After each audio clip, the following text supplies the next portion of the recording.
Magandang araw po mga kuwangis ko kung saan man sulok ka man ng mundo. Ito ang inyong lingkod, Anton Olson, sa mga kapwa ko OFW dyan sa Middle East, Yumkin side.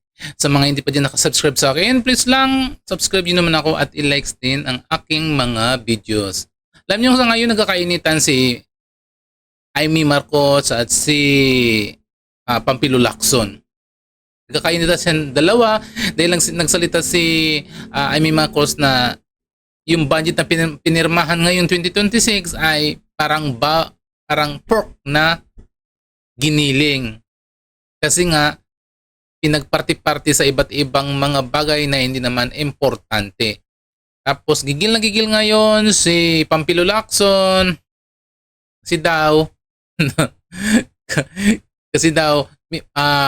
mayroon ding insertion si Amy Marcos sa GAA ba? GAO insertion yun, ganun. Parang may insertion doon din siya. Tapos doon nagsisinungaling si Amy Marcos. Sinabi niya sinungaling si Amy Marcos dahil sa mga nangyayari doon sa Blue Ribbon Committee na sabi, bakit daw hindi pinagbibigyan magsalita yung mga minority doon sa Blue Ribbon Committee? Ang sabi naman ni Pampilo Lacson, kung mayroon silang sasabihin sa Blue Ribbon Committee, dapat magsalita sila at kung mayroon silang mga ebidensya. Kaya gigil na gigil si Pampilo Lacson at sinabi niyang sinungaling si Amy Marcos. Kaya ito, panoorin po natin ang kanyang mga punto de vista ni Pampilo Lacson.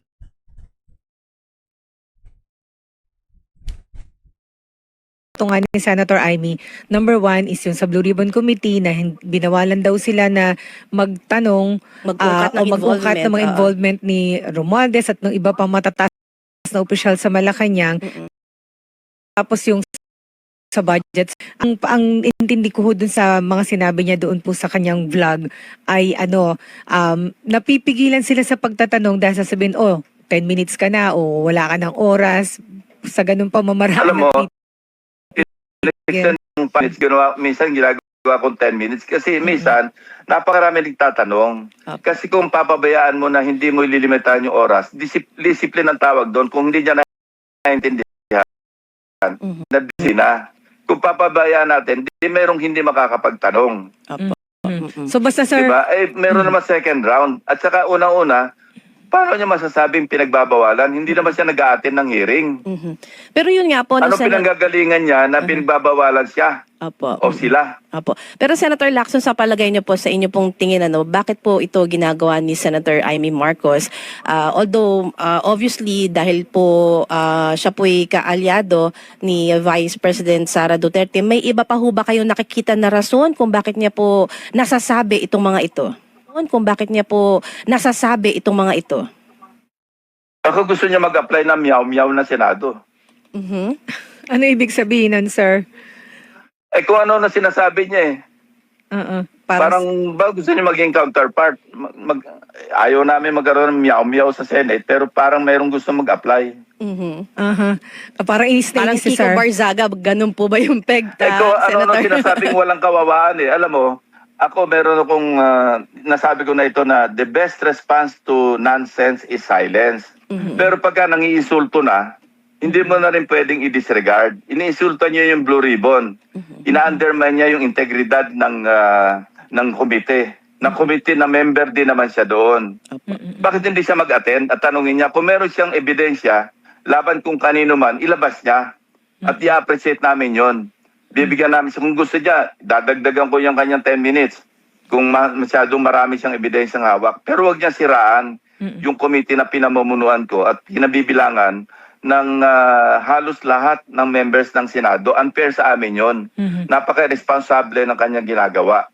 Baseless yung kanyang sinasabi at saka untruthful, kasinungalingan.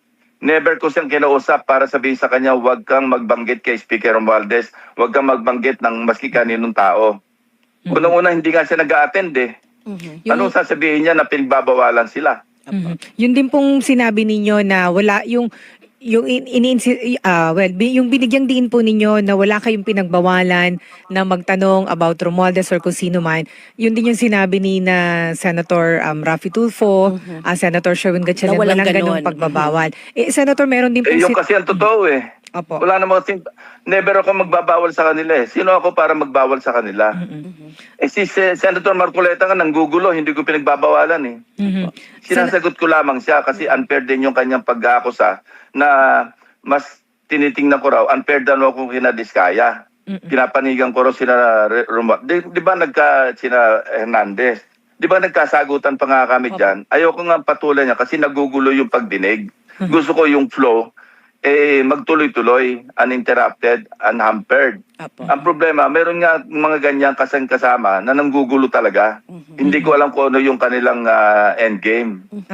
And then sir, yung pong sa budget naman na sinabi ni Senator Amy Marcos, para lang po matapos natin yung sa issue kay Senator Amy, may sinabi po siya na giniling, may mga pork pa rin sa budget at ang nakikita niya pong dahilan ay magagamit po yung nakasiksik na pork para ipangdanggal sa mga kongresista kasi ipupush daw po ulit Yung ang impeachment impeachment. ng Vice President, sir. Again, member siya ng BICAM. Ba't hindi niya nilabas doon? Bakit ngayon niya nilalabas nung napirmahan na yung budget? Nandun siya sa BICAM eh. Di sana doon niya sinabi, oy, may mga giniling dito, may mga tinatad.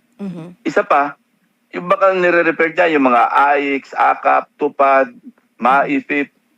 Eh, siya nga, noong last year, lagi siyang present sa distribution eh. Di ba pinunaw ko pa nga na noong, I think, September, October, nung bago mag-file o nakafile na, siya mismo present pag nagdi-distribute eh. No, yun ang pinagbawal namin ngayon dito sa special provision saka sa general provision na bawal sa politiko yung umepal sa mga distribution lalo na ng medical assistance o maski kung anong assistance kasi ano yan sa executive branch yan sa mga ahensya dapat sila kasi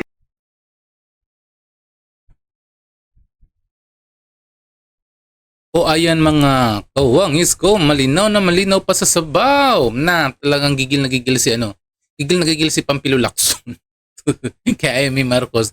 Tapos si Amy Marcos, gigil na gigil din kay Pampilo Lacson. Ang dami nangyayari sa ang dami nangyayari sa Senado. Tapos ang sakit pa naman ang sinabi ni Pampilo Lacson na baka gusto mag-apply ni Amy Marcos biglang meow-meow ng Senado. Di ba? Lokong taong to. Gusto mag... Anong tingin mo kay Amy Marcos? Puting? Pusa.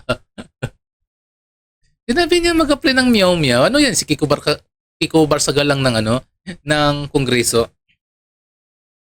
Hindi ba dami naman talaga mga kabulastungan nangyayari dyan sa nangyayari dyan sa Senado. Ito naman si Pampilo Lacson, akala mo kung magsalita, akala mo sobrang linis, no? Isa ka rin pugante dati na nagtago ka ng ilang taon. Dinig ko pa nga nagtago ka pa dito sa Palawan, tapos ngayon kung magsalita ka, akala mo wala kang bahid ng kadungisan, ha? Totoo naman na hindi mo mabanggit-banggit natin ang pangalan ni Romualdez, eh. Pati ni Saldico, hindi mo mabanggit-banggit yung nagsisimula pa lang yung Blue Ribbon Committee dyan sa sa Senado. Hindi mabanggit-banggit ni Pampilo Lacson. Tapos ngayon maghuhugas kamay ka. Which is, ang sinasabi lang ni Amy Marcos, yan po na mga sinasabi ni Amy Marcos, yan po rin ang nakukuha niya ng mga komento sa mga netizens sa nangyayari sa Blue Ribbon Committee hearings. Yan din ang sinasabi niya. Tapos ngayon, ang hilig-hilig yung gumamit minsan ng mga senador, mga kongresista, ang hilig gumamit ng taong bayan. Taong bayan na ng taong bayan. Tapos ang tagal na sinasabi ng taong bayan, kailangan ipatawag si Romualdez dyan sa Blue Ribbon Committee. Nangyari ba? Hindi nangyari. Hindi nyo nga pinatawag dyan, eh. Hindi nyo pinatawag si Martin Romualdez sa Blue Ribbon Committee, yung naghahawa ka pa dyan. Tapos ngayon magsasalita ka ng magsasalita ka ng meow-meow. Sinabi mo pong meow-meow si Senador Amy Marcos. So ayan mo na mga kawangis ko sa mga kapwa ko OFW dyan. Mas salam and bye-bye sa ngayon.